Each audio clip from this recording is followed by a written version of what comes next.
Sound bite India YouTube channel के सभी दर्शकों का बहुत बहुत स्वागत है।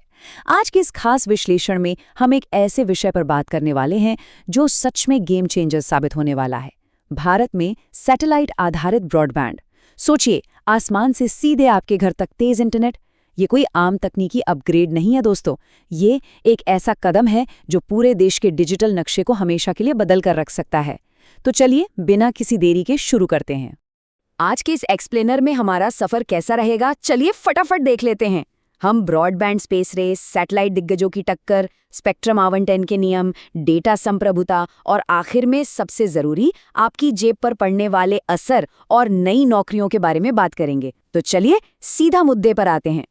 पहला भाग, ब्रॉडबैंड स्पेस रेस, लो अर्थ ऑर्बिट से डिजिटल डिवाइड को पाटना। अब आपने शायद सोचा होगा कि भारत के दूरदराज के इलाकों, पहाड़ों या तटीय क्षेत्रों में फाइबर केबल बिछाना कितना मुश्किल काम है ना?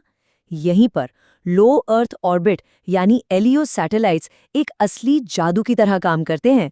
पहले हम इन्हें सिर्फ हवाई जहाज़ों में मिलने वाले इन फ्लाइट वाईफाई के तौर पर देखते थे, लेकिन अब ये एक विशाल डिजिटल इंफ्रास्ट्रक्चर बन चुके हैं जो ग्रामीण और दूरदराज के इलाकों की तस्वीर बदल सकते हैं।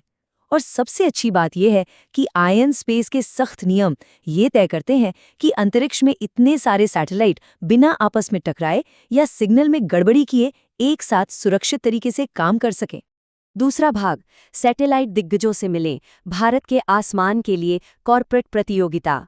और ये बात इस तुलना से बिल्कुल साफ हो जाती है। आसमान पर राज करने की ये कॉर्पोरेट लड़ाई दो साफ हिस्सों में बटी है। एक तरफ हमारे पास B2C यानी सीधे ग्राहकों तक पहुंचने वाले मॉडल हैं, जैसे एलन मस्क का स्टारलिंक और अमेज़न का क्यूपर। इनका सीधा टारगेट है हमारे और आपके घरों तक इंटरनेट पहुंचाना।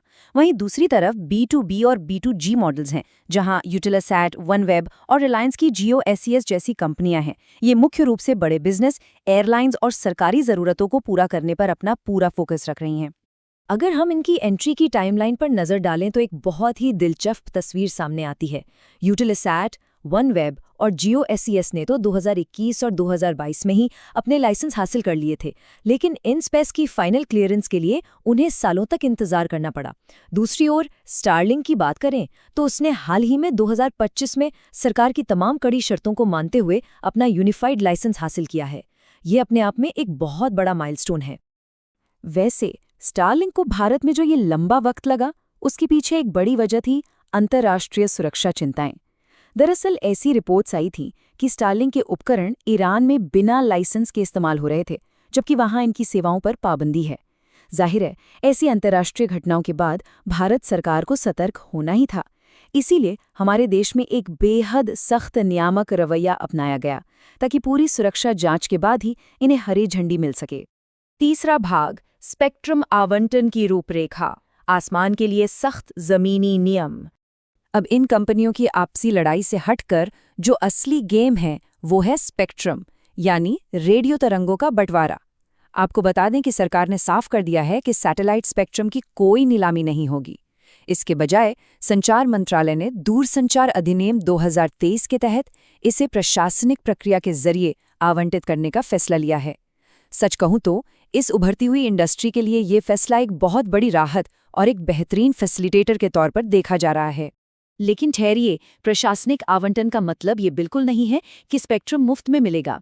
TRAI ने शहरी यूजर्स के लिए 500 रुपये प्रति महीने के स्पेक्ट्रम चार्ज की सिफारिश की है।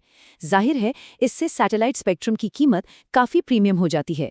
हालांकि मार्केट के जानकारों का मानना है कि स्टारलिंक जैसी मजबूत फंडिंग वाली कंपनियां इस लागत का बोझ खुद उठा लेंगी, ताकि वे तेजी से भारतीय बाजार में अपने पैर जमा सकें।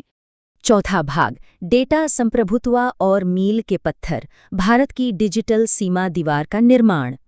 तो यहाँ सबसे अहम बात यह है कि इस पूरे मामले में भारत सरकार ने डेटा संप्रभुता से कोई समझौता नहीं किया है। ये नियम एक तरह से हमारी डिजिटल बॉर्डर वॉल हैं। नियमों के मुताबिक विदेशी कंपनियों को भारत में ही अपने स्थानीय अर्थ स्टेशन गेटवे लगाने होंगे। किसी भी भारतीय यूजर का डेटा विदेश नहीं भेजा जा सकता, ना ही विदेशी सर्वर पर इसकी कॉपी बन सकती है और ना ही इसे डिक्रिप्ट किया जा सकता है। आसान शब्दों में कहें तो हमारा डेटा हमारे देश में ही पूरी तरह सुरक्षित रहेगा।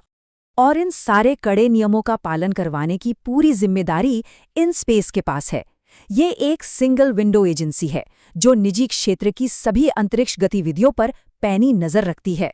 मतलब भारत के आसमान से कोई भी कंपनी संचार सेवा तब तक नहीं दे सकती जब तक उसे इन स्पेस से पूरा क्लियरेंस और अथॉराइजेशन न मिल जाए। तो कोई भी कंपनी भारत में अपनी कमर्शियल सर्विस कैसे शुरू कर सकती है? इसके लिए उन्हें मुख्य रूप से 4 पड़ावों से गुजरना होता है। सबसे पहले दूरसंचार विभाग से यूनिफाइड लाइसेंस लेना। दूसरा कदम आईएन स्पेस से ऑथराइजेशन प्राप्त करना। तीसरा, सरकार से स्पेक्ट्रम का प्रशासनिक आवंटन। और चौथा व सबसे आखिरी चरण, भारत के भीतर स्थानीय अर्थ स्टेशन गेटवे को पूरी तरह से चालू करना। बस ये चारों काम पूरे और सर्विस शुरू। 5वां भाग, उपभोक्ता लागत और नौकरियां, ग्राहकों के लिए जमीनी हकीकत। अब यहाँ जो सबसे दिलचस्प बात सामने आती है वो है आपकी और हमारी जेब पर पड़ने वाला असर। शुरुआत में ऐसी बातें हो रही थीं कि शायद कंपनियां 840 रुपये महीने जैसे बेहद सस्ते प्रमोशनल प्लान के साथ अनलिमिटेड डेटा देंगी, लेकिन प्रीमियम सर्विस की हकीकत थोड़ी अलग और महंगी है।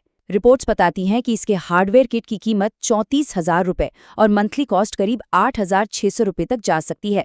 मतलब ये आम ब्रॉडबैंड से काफ़ी महंगा सौदा है।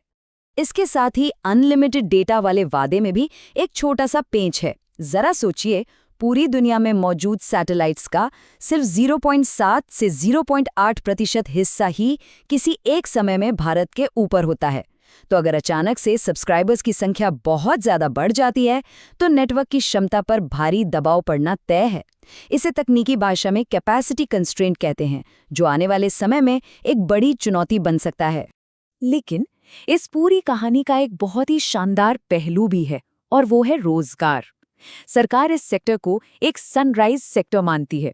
जैसे जैसे ये सर्विस फैलेगी, देश में भारी संख्या में नई नौकरियां पैदा होंगी।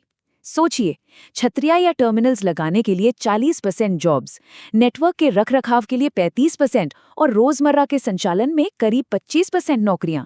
ये स्थानीय इंफ्रास्ट्रक्चर और युवाओं के लिए एक बहुत बड़ा मौका है। तो इन तमाम नियमों, कीमतों और तकनीकों को देखने के बाद एक बड़ा सवाल जहन में आता है, क्या ये सैटेलाइट इंटरनेट वाकई हमारे ग्रामीण और दूर दराज के इलाकों के लिए डिजिटल डिवाइड को हमेशा के लिए ख़त्म कर देगा, या फिर ये सिर्फ बड़े बिजनेस और पैसे वालों के लिए एक महंगा लग्जरी बैकअप बनकर रह जाएगा? आप इस बारे में क्या सोचते हैं? खैर, इसी विचार के साथ हम आज का ये विश्लेषण यहीं ख़त्म करते हैं।